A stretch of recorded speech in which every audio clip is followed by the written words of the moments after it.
Hello guys, welcome back to my channel. आज का ये वीडियो है मानव श्वसन तंत्र। तो आइए देखते हैं, ये श्वसन तंत्र का चित्र है। तो आइए सबसे पहले हम श्वसन तंत्र के चित्र को समझते हैं। तो गाइस देख सकते हैं कि इसमें ये नली, दो नली दिख रही है। तो ये जो नली है नासा गुहा और एक नली है मुख गुहा। नासा गुहा और मुख गुहा यानी कि नासा गुहा, ये जो नाक देखते हैं तो ये नली और मुख गुहा, ये दोनों नली जाके आपस में मिलती हैं और जहाँ पे मिलती हैं उसको कहते हैं फायरिंग्स। वो है फायरिंग्स। और फायरिंग्स के नीचे जो देख रहे हैं ये है लैरिंग्स। लैरिंग्स क्या होता है? लैरिंग्स के पास एक ढक्कन नुमा संरचना होती है जिसको कहते हैं एपिग्लॉटिस। यानी कि ये एपिग्लॉटिस, ये लैरिंग्स, ये जो नासा गुहा मुख गुहा जाके मिली है और ये एक नली लंबी सी दिख रही है, ये है श्वास नली और इसी के पास में होती है एक आहार नली। तो यही एपिग्लॉटिस के द्वारा श्वास नली और ग्रास नली दोनों को ये अलग बांटती है, यानी कि ये दोनों को अलग कर देती है, श्वास नली को और ग्रास नली को। फिर इसके नीचे देखेंगे कि ये है, अब यहाँ पे जब जो ये श्वास नली है लंबी संरचना दिख रही है तो ये जाके यहाँ पे दो भागों में बढ़ जाती है। यही नली दो भागों में बढ़ जाती है, यानी कि ये ब्रोंकस के द्वारा दो भागों में बढ़ जाती है। ये जो दो भागों में बटी है इसको कहते हैं ब्रोंकस।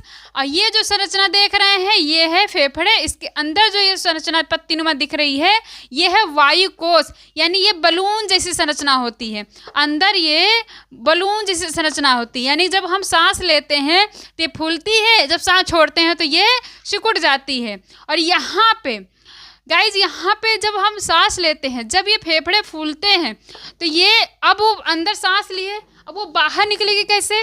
तो ये यहाँ पे होता है डायफ्राम। जैसे ये सांस लिया जाता है तो फेफड़े यानी कि इनका आकार बढ़ता है। जब आकार बढ़ता है तो इनको दिक्कत होती है, डायफ्राम दिक्कत करती है, यानी डायफ्राम को दिक्कत होने लगती है। अब ये सिकुड़ा हुआ है तो डायफ्राम ठीक अपने जगह पे सेट है। जैसे वायु अंदर आई तो इनका आकार बढ़ने लगा, यानी वायु कोश में वायु भरा तो फिर इसका आकार बढ़ने लगा। इसका आकार जब बढ़ा तो इनको थोड़ा दिक्कत होने लगी। जब इनको दिक्कत होने लगी तो ये क्या किए? ऊपर धक्का दिए। जब ये ऊपर धक्का दिए तो फिर जाके वो वायु फिर वापस निकल गई। तो यानी कि जो वापस जाती है, जो वायु बाहर निकलती है वो कार्बन डाइऑक्साइड और जो अंदर लिया जाता है वो ऑक्सीजन लिया जाता है। तो ये हो गया श्वसन तंत्र का चित्र। अब आइए इसके एक एक पार्ट्स को पूरे डिटेल से समझते हैं जिससे कि आपको आसानी से समझ में आ जाए। तो गाइस, पहला जैसे बताया कि पहला है नासा गुहा। नासा गुहा क्या होता है? यह नली जैसी संरचना होती है, देख सकते हैं नली जैसी संरचना होती है जो दो भागों में बटा होता है। ये नली जैसी संरचना होती है जो दो भागों में बटा होता है। इसके अंदर बाल, देखें नली जैसी संरचना होती है, दो भागों में बटा होता है। देख सकते हैं सभी की नाक दो भागों में है, ऐसा तो है नहीं किसी का नाक एक है, यानी कि नाक में एक ही छेद है, तो दो भागों में बटा होता है। इसके अंदर बाल तथा म्यूकस पाए जाते हैं। सभी के नाकों में बाल पाए जाते हैं। सभी लोग अपना नाक देखिए, उसके अंदर बाल पाए जाते हैं। बाल का काम क्या होता है?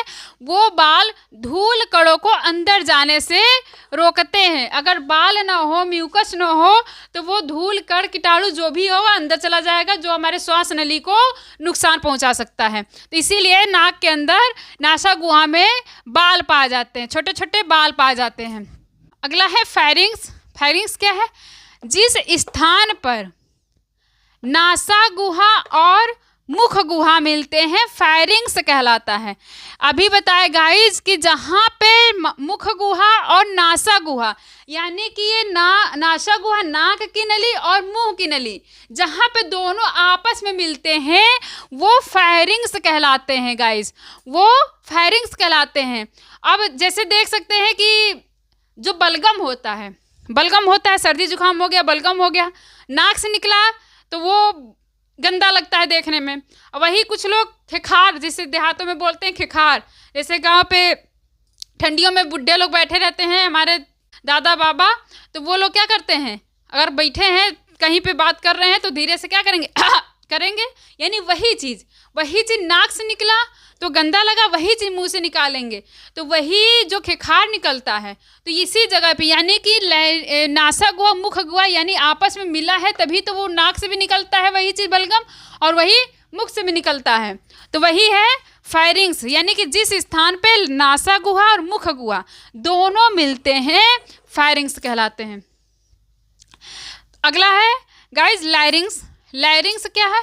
जहाँ पर श्वास नली ग्रास नली से एपिग्लॉटिस के द्वारा अलग होता है। गाइस जैसा कि अभी चित्र में बताए हैं कि लायरिंग्स यहाँ पे श्वास नली, ये तो श्वास नली है, इसी के पास जस्ट यानी कि ग्रास नली भी होता है, जहाँ से हम भोजन को अमाशय तक पहुँचाते हैं। ये श्वास नली का काम क्या है? ये श्वास नली वायु को फेफड़े तक पहुँचाता है।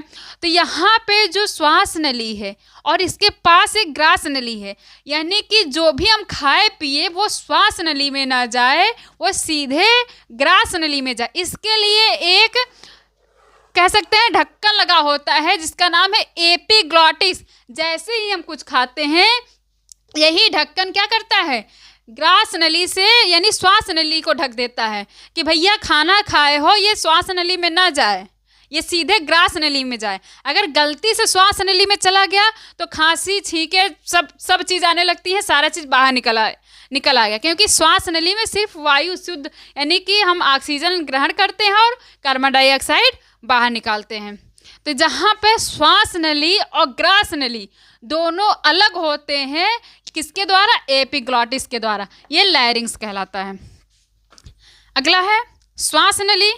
श्वास नली यह लंबी नली जैसी संरचना होती है जो वायु को फेफड़ों तक पहुंचाने का कार्य करता है।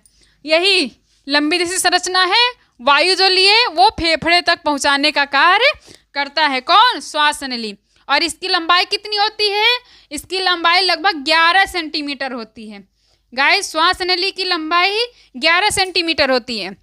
ये एक नंबर के क्वेश्चन में पूछ सकता है कि श्वास नली की लंबाई कितनी हो, तो बताएंगे कि 11 सेंटीमीटर होती है। अगला क्या है? अगला है ब्रोंकस। जैसे कि अभी चित्र में देखा गया कि जो श्वास नली थी नीचे आके 2 भागों में बट गई। किसके द्वारा?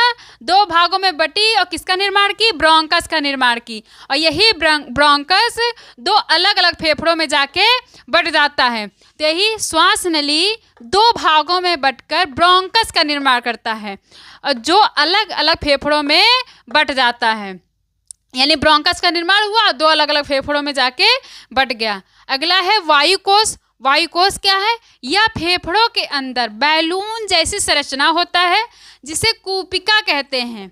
यहाँ गैसों के विनिमय की क्रिया होती है, यानी कि ये जो वायुकोश है, वायुकोश ये अंदर देख रहे हैं, ये बैलून जैसी संरचना होती है।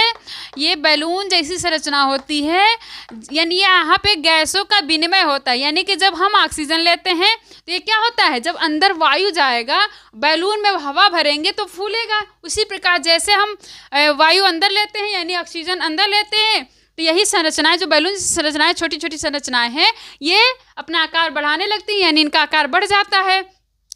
तो और जब सांस छोड़ते हैं, जब आकार बढ़ता है तो ये क्या करता है? ये डायफ्राम इसको धक्का देता है, क्योंकि ये इसको दिक्कत होती है, तब जाके वायु बाहर निकल आता है, कार्बन डाइऑक्साइड बाहर आता है। तो ये क्या था कि यहाँ पे गैसों का विनिमय की क्रिया होती है, यानी कि यहीं पे गैसों की विनिमय की क्रिया होती है। अगला है फेफड़ा। फेफड़ा क्या है? यह गुलाबी स्पंज जैसी संरचना होती है। इसकी संख्या 2 होती है, जिसके अंदर कई वायुकोश होते हैं। ये देखेंगे, ये जो ऊपर का ये जो दिख रहा है, ये गुलाबी यानी गुलाबी जैसी संरचना होती है और इसकी संख्या 2 होती है। और ये स्पंज जैसा होता है, बहुत मुलायम सॉफ्ट स्पंज जैसा होता है, और इनकी संख्या 2 होती है, और इसी के अंदर ये कई वायुकोश भरे होते हैं। तो गाइस उम्मीद है कि आपको ये मानव श्वसन तंत्र बहुत अच्छे से समझ में आ गया होगा। तो ऐसे ही प्रत्येक टॉपिक को आसान भाषा में समझने के लिए आप चैनल को सब्सक्राइब कर लीजिए, और वीडियो अगर अच्छी लगी हो तो वीडियो को लाइक तथा कमेंट कर दीजिए। Thank you.